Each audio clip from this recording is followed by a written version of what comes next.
एक दिन आसिफ के ऊपर वाले फ्लैट में नए लोग शिफ्ट हुए। आसिफ ने कभी उन्हें नहीं देखा था और न ही उसकी कभी उनसे बातचीत हुई थी, लेकिन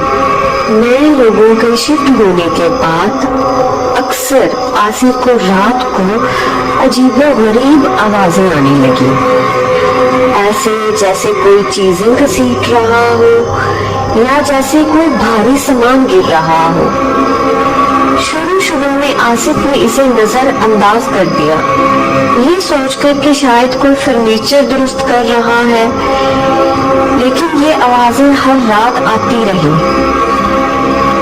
और इन आवाजों की वजह से अक्सर आसिफ की नींद में खलल पड़ता था। एक रात आवाजें इतनी तेज हो गई